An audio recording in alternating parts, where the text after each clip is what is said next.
एक बार की बात है, सुषमा अपने पूरे परिवार के साथ खुशी खुशी मोहन नगर में रहती थी। उसकी 2 बहुएं थी, पल्लवी और शिवानी। एक दिन दोनों बहुएं रसोई में काम कर रही होती है कि तभी उनकी सास सुषमा उन्हें बुलाती है। अरे बहू, जरा इधर तो आना। शिवानी, जरा जाकर देखना सासू माँ क्या कह रही हैं। दीदी आप ही देख लो ना जाकर, आपको भी तो सुनाई दे रहा है। अरे मैं आटा गूंद रही हूँ ना, तुम चली जाओ।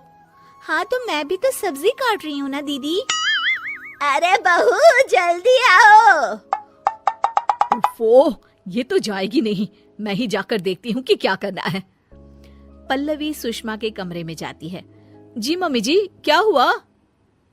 शाम को घर पर कुछ मेहमान आने वाले हैं, तो तुम अच्छा सा खाना बना लेना बहू। ठीक है मम्मी जी, आप बता दीजिए क्या क्या बनाना है और कितने लोग आ रहे हैं। सुनील की मौसी जी और उनका पूरा परिवार आ रहा है। कुल मिलाकर 3 लोग और हमें मिलाकर हुए 9 लोग। तो अभी से ही तैयारी करना शुरू कर दो। और हाँ, घर की सफाई भी कर देना, हाँ अच्छे से। जी मम्मी जी, सब काम हो जाएगा, आप चिंता मत कीजिए। पल्लवी शिवानी को घर में मेहमान आने वाले हैं इसके बारे में बताती है। क्या 9 लोगों का खाना बनाना होगा, घर की सफाई करनी है? बाप रे, सासू माँ ने तो हमें घर की नौकरानी ही समझ कर रखा है। ऐसा नहीं बोलते शिवानी, हम इस घर की बहू हैं और घर के काम करना हमारा फर्ज है। दीदी तो है ही सासू माँ की चमची, जब देखो सासू माँ सासू माँ। मैं तो इतना सारा काम नहीं करने वाली। शिवानी कपड़े लेकर गमला साफ कर रही होती है और चक्कर आने का नाटक करने लगती है। मेरा सर चकरा रहा है। तभी वहाँ पल्लवी और सासू माँ जाते हैं। अरे बहू, क्या हो गया तुम्हें? मम्मी जी, बहुत तेज सर में दर्द हो रहा है। तुम एक काम करो शिवानी, आराम कर लो। नहीं नहीं दीदी, घर में मेहमान आने वाले हैं, मुझे आपकी मदद करनी चाहिए। अरे कोई बात नहीं शिवानी, तुम आराम कर लो, मैं सब काम कर लूंगी। ठीक है दीदी, अगर आप इतना कह रही हैं तो आराम कर लेती हूँ। शिवानी आराम से अपने कमरे में मैगजीन पढ़ रही होती है। इसे कहते हैं आराम की जिंदगी। इतना सारा काम। चलो सारा काम खत्म हो गया, शिवानी को देख आती हूँ। शिवानी अपने कमरे में ईयरफोन में गाने सुनते सुनते सो जाती है और उसके साइड में मैगजीन भी रखी होती है। पल्लवी वहाँ आ जाती है और वो सब देखती है। ओहो, तो मतलब सब काम चोरी का बहाना था। अभी बताती हूँ इसको। घर का सारा काम मुझे करना पड़ा और ये महारानी यहाँ मैगजीन पढ़ रही है, गाने सुन रही है।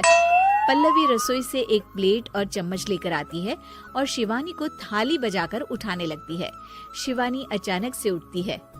उठ गई महारानी, गाने भी सुन लिए, मैगजीन भी पढ़ ली। तुम तो बहुत बड़ी झूठी निकली शिवानी। तुमने सर दर्द का बहाना बनाया ताकि काम करने से बच सको। हाँ बनाया बहाना, तो क्या करती, इतने सारे काम करती। मुझे कोई शौक नहीं है चापलूसी का। क्या चापलूसी? तुम्हें लगता है कि मैं सारे काम चापलूसी के लिए कर रही हूँ? नहीं तो क्या। तभी वहाँ सासू माँ आ जाती हैं। अरे बहू, वो लोग बस आने ही वाले हैं, तुम तैयारियां कर लो। जी सासू माँ, तुझे तो मैं बाद में देखती हूँ। सब खाना खाने बैठते हैं और खाना शुरू करते हैं। तभी सुनील की मौसी बोलती है। वाह भाई वाह, खाना तो बहुत ही अच्छा बना है सुषमा जी, एक एक चीज में क्या स्वाद है। ये सुनकर शिवानी मुंह बना लेती है। उसे अपनी जेठानी की इतनी तारीफ रास नहीं आती। आपकी बहुएं तो बहुत ही अच्छा खाना बनाती हैं। हाँ बनाती तो दोनों ही अच्छा है, पर आज ना ये सारा खाना बड़ी बहू ने बनाया है। छोटी बहू की तबीयत ठीक नहीं थी, सो इसलिए। मानना पड़ेगा सुषमा जी, आपकी बड़ी बहू तो बहुत ही गुणवान है। पल्लवी की तारीफ सुनकर शिवानी को जलन होती है। पल्लवी ये सुनकर खुश हो जाती है और शिवानी की तरफ देखकर उसे चिढ़ाती है। कुछ देर बाद मेहमानों के जाने का वक्त हो जाता है। मौसी जी सबके लिए उपहार लाई होती है। वो सबको शगुन के पैसे देती हैं और अंत में पल्लवी के पास आती है। तुम्हारे लिए शगुन का लिफाफा तो है ही, पर बहू तुम्हें एक और उपहार भी मिलेगा इतना अच्छा खाना बनाने के लिए। मौसी अपने सोने के कंगन निकालकर पल्लवी को पहना देती है। ये लो, ये मेरे मनपसंद कंगन है, अब से ये तुम्हारे हुए। धन्यवाद मौसी जी।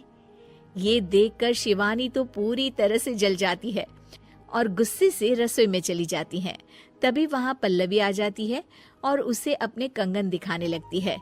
देवरानी जी, अब आपका सर दर्द ठीक तो है ना? मुझे लगता है कि अब सर दर्द शुरू हो गया होगा आपका।